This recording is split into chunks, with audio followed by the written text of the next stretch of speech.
Because people are seeing, I know he's got more than that. I know that he's higher than that. I know he's better than that. But he can't even act according to what I know where he's at. He must not believe. Well, therefore, I don't believe either. And it is that disbelief which produces the evil. Ashradatana purusha. Dharmasyasya parantapa. Aprapyamam nivartante. Mrityu sansara vartmani. Mrityu, death. Lord Shiva is not the god of death. Lord Shiva is the god of destruction. Yamaraj is the god of death, but there's a personality known as Mrityu also. Mrityu is a dreadful personality to have to deal with. Devotees don't have to deal with Mrityu because they don't die in that way. Because that's what's called transcending death, means you're not obligated to have to meet Mrityu. Whereas the conditioned souls must meet Mrityu. Ashradatana purusha. If there's no faith, a person who's faithless, he might be a so-called good person, a so-called ethical person, a so-called moral person, etc. Of course, in the clutch, there's going to be no ethics and no morality for certain. But on the superficial, when things are going good, apparently a good guy, ethical, nice guy, all that stuff. Moral, but really not. Dharmasyasya, he doesn't follow dharma. Ashradatana purusha, dharmasyasya, aprapyamam nivartante.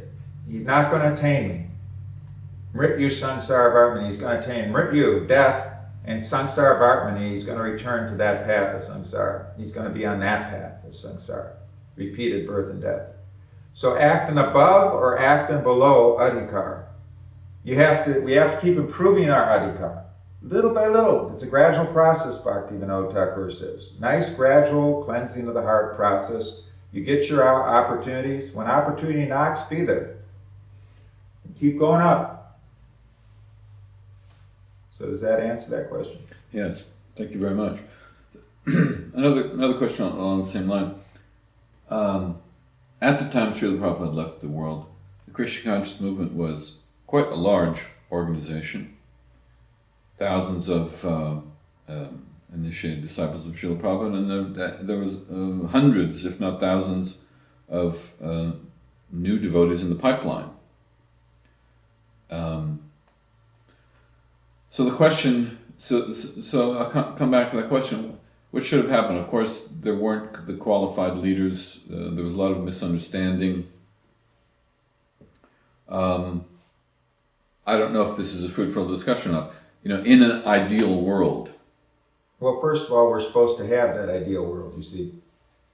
In other words, Krishna consciousness movement is supposed to have ideal men that therefore create an ideal world. They don't create a utopian world. The utopian world is in the spiritual sky, not here. You can't have utopia here because Maya will make sure that there's no utopia. Never. The more you try to get utopia here, the more Maya is going to create tragedy. So utopia we don't seek, but ideal we seek. Ideal men of ideal character. Okay, so let's see where we can go with this.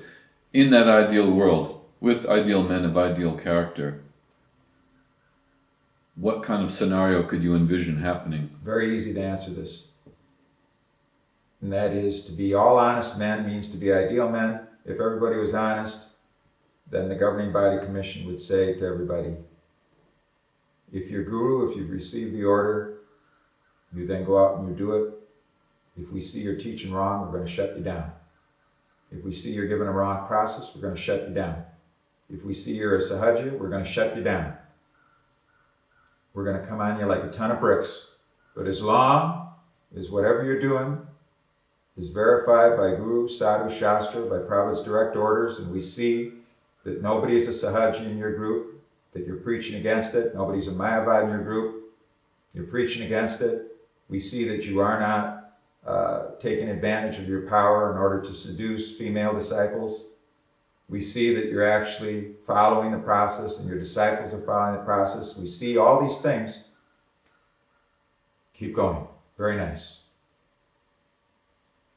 And We'll encourage all temple presidents to recognize you, but we will not order them to recognize you. They're temple presidents, it's their temple. If they don't want to recognize you, fine, avoid those temples. There's plenty of temples. Make your own temples. But if a temple president wants to recognize you, fine. But we're not going to institutionalize Guru. We're never going to institutionalize Guru. That's one track. But another track has to be present for you in that track to be considered. Namely is that no Mahabhagavad imitators allowed. Instead, they did the diametrically opposite thing. Their job was to stop just that very same thing that they therefore empowered, encouraged, and institutionalized. And every temple president had to accept it. And every devotee serving in those temples had to accept it, or indirectly, or in many cases directly, was driven out, and certainly couldn't speak against it.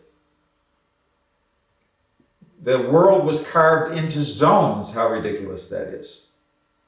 And the idea was Mahabhagavat, even if not Mahabhagavat, Mat Guru Si Jagaguru, as introduced by the blind uncle, who was not so blind, it turns out, because he knew exactly what he was doing.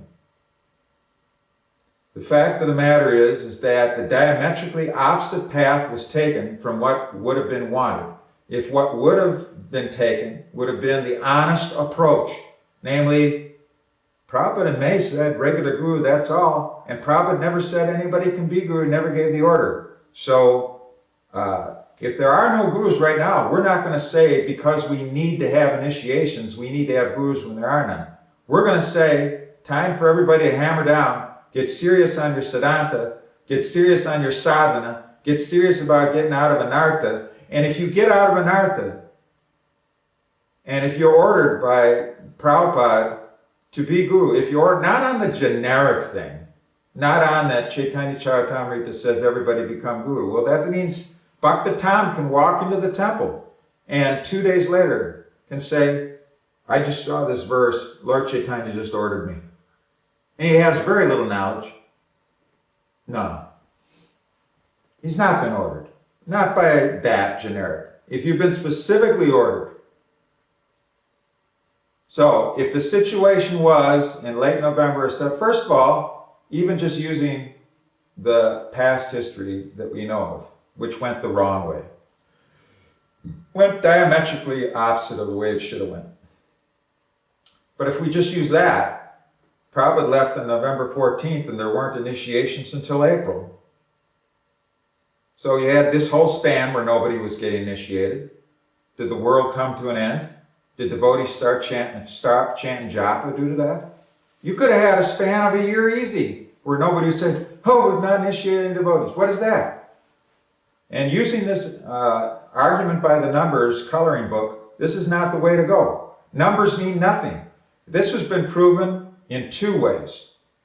One way is the massive emphasis on numbers and money of books in the mid-70s through deceptive methods. So there was a huge output of books all around the world. But if everything had been kept at a pace, say where it was at 71, 70, 72, and everything had stayed at the same pace through book distribution in devotional paraphernalia, and maybe had just little tiny modest increases each year of say 0.5%, or even 1/3%, where would we be at now in 2008? Instead, this huge emphasis on money and book distribution in the 70s through deceptive means has come to nothing in 2008.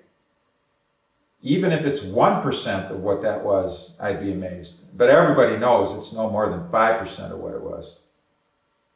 It's come to virtually nothing because the deception didn't prove to be the right way to go. Similarly, the whole emphasis on, we have to have initiations now. So we have to have numbers now. So we have to have gurus now when we don't have gurus. Then what has that produced now? That has produced faithlessness now. That has produced deviant groups now. That has produced an attrition rate of Prabhupada's disciples